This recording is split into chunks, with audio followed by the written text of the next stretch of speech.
Anraya, it is nice to hear from you again. And you as well.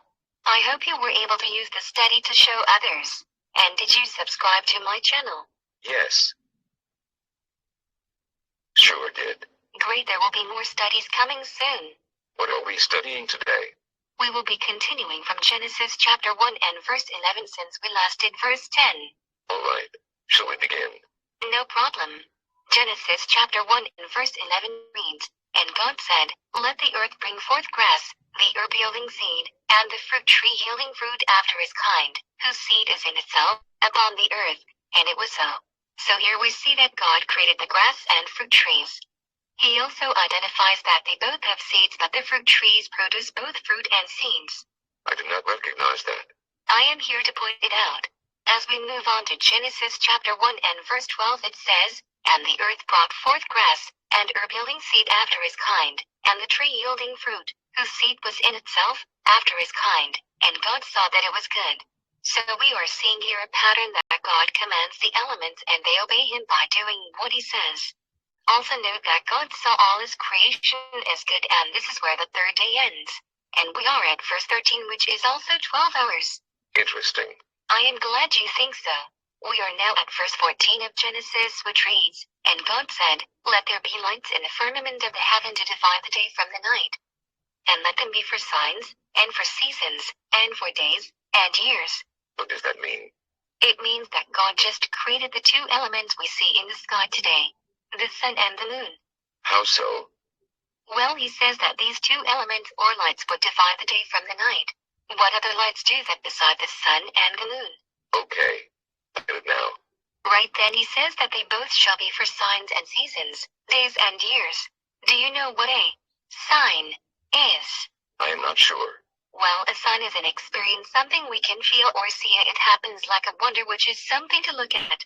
And that is exactly what the days, nights, and seasons are. Another example of a sign is the rainbow we see in the sky sometimes. That is a sign from God. Cool. It explains here that we use both elements for different things, which comes together to form the Hebrew calendar. I did not see that. That is okay. Which of the elements do you think shows us the seasons? I do not know. Can you tell me? Sure. Look at sun every day. Honestly, do not see any changes in it from day to day. Is that correct? Yes. No. So when we look at the moon, we can definitely see that it has a cycle in which it rotates every month. Is that correct? Yes. So essentially by the moon is how we can determine the seasons. There are 4 seasons in a year. Can you name them? Sure. Spring, summer, fall, also known as autumn, and winter. Great. And you listed them in order as well. Yes, I know my seasons. I see that. Now where were we? You're telling me that the moon identifies seasons, and I get it.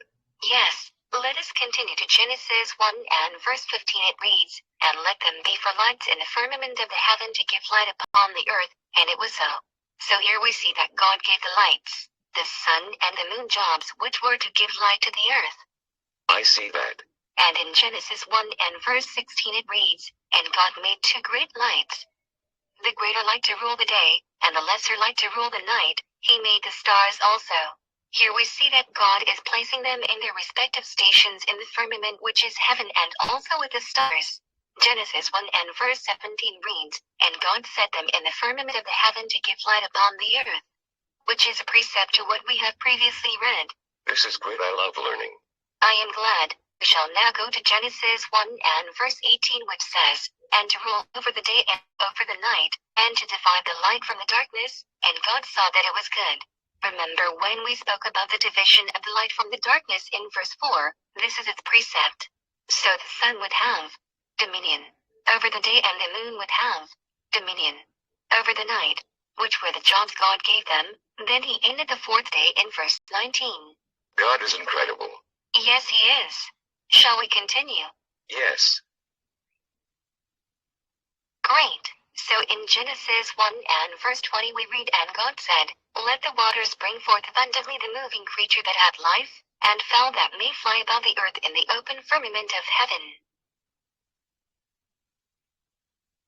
Wow. That sounds deep. Can you explain this to me? Well, your God is creating the fish and different creatures in the sea, and also the birds in the sky. Shall we go on? Yes. Okay, so Genesis 1 and verse 21 says, And God created great whales, and every living creature that moveth, which the waters brought forth abundantly, after their kind, and every winged fowl after his kind. And God saw that it was good. What does kind mean? In simple terms, kind means a type, gender or species, just as there are many kinds or types of whales. Oh, I see.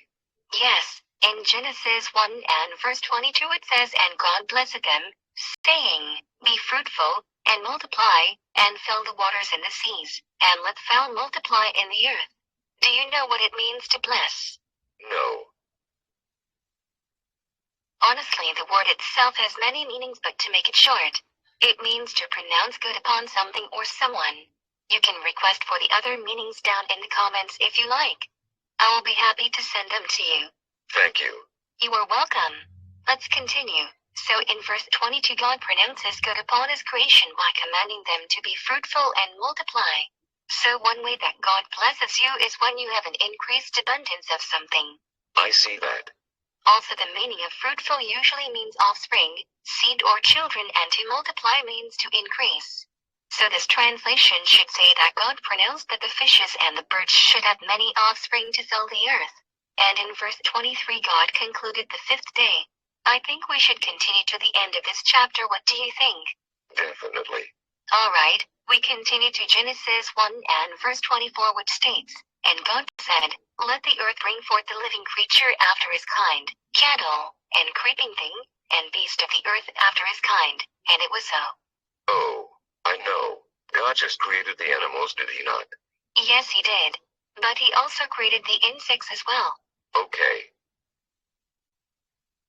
Genesis 1 and verse 25 reads, And God made the beast of the earth after his kind, and cattle after their kind, and everything that creepeth upon the earth after his kind. And God saw that it was good. Which is a precept to the previous verse. Right. Now we are at Genesis 1 and verse 26. It says, And God said, Let us make man in our image, after our likeness, and let them have dominion over the fish of the sea, and over the fowl of the air, and over the cattle, and over all the earth, and over every creeping thing that creepeth upon the earth. I do not understand. So here God is saying that he is going to make man. Okay. What does the term image mean? The term image has many meanings throughout the Bible, but for this particular scripture it means genders both male and female. According to Genesis chapters 5 and verses 1 to 3, which reads, This is the book of the generations of Adam. In the day that God created man, in the likeness of God made he him. Male and female created he them. And blessed them, and called their name Adam, in the day when they were created. And Adam lived 130 years, and begat a son in his own likeness, after his image. And called his name Seth. And Matthew 19 and verse 4, which says, And he answered and said unto them, Have ye not read, that he which made them at the beginning made them male and female? So an image can also be known as gender according to God. If you would like the other meanings to the word image, ask me down in the comments and I will send it to you. Alright. Yes, now as we continue we see here in verse 26 he also used the word likeness, which means appearance or the way you look, which is also known as your face according to Psalm 17 and verse 15 that says, As for me, I will behold thy face in righteousness, I shall be satisfied, when I awake, with thy likeness. Then God goes on in Genesis chapter 1 and verse 26 to give man rule over the animals and all that he has created on earth. Are you still following? Yes, it is very interesting. Oh good. So in translation to verse 26 it says that God wanted to make man in his own gender or genders, both male and female in his own appearance or face, and that he would give man rule over his creation on earth. Now in Genesis 1 and verse 27 it confirms that same understanding by saying, So God created man in his own image, in the image of God created he him. Male and female created he them. I understand now.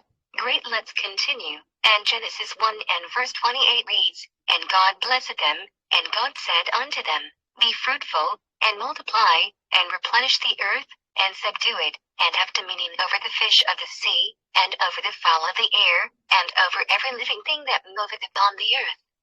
So here we see that God pronounced good upon man, which is his creation, to have offspring in abundance to fill the earth, saying that man should rule over the other creations he has made on earth. Also a point to note, this is God's first command given to men by God. Shall we move forward? Yes, please do. Okay, so Genesis 1 and verse 29 reads, And God said, Behold, I have given you every herb-bearing seed, which is upon the face of all the earth, and every tree, in the which is the fruit of a tree yielding seed. To you it shall be for meat. So here God is signifying to man that the herbs and fruits are as food unto them. Oh, I see. A precept to that is Genesis chapter 9 and verse 3, which reads, Every moving thing that liveth shall be meat for you. Even as a green herb have I given you all things. Nice. Good. Now Genesis 1 and verse 30 says, And to every beast of the earth, and to every fowl of the air, and to everything that creepeth upon the earth, wherein there is life, I have given every green herb for meat, and it was so. So here God also gives man the animals of the sky and land for food as well, along with the herbs and fruits. Don't worry, later on in the Bible God will tell us which ones we can and cannot eat. Good. I am interested to know that. You sure will. And the last verse of Genesis chapter 1 says, 31, And God saw everything that he had made, and, behold, it was very good. And the evening and the morning were the sixth day. This that God had completed his creations at this point and saw that all he had done was good. Therefore, God is good, and he concluded the sixth day. This is so enlightening. I am glad you think so. I am interested to know more. Can you point me in the right direction? Sure, I post here every Monday, so you can definitely learn something new. I would like that. Are you available for private studies? Yes, I am. You can connect with me on Telegram. I will be sure to leave a link in the description. Thank you. I will contact you soon. See you later. Shalom.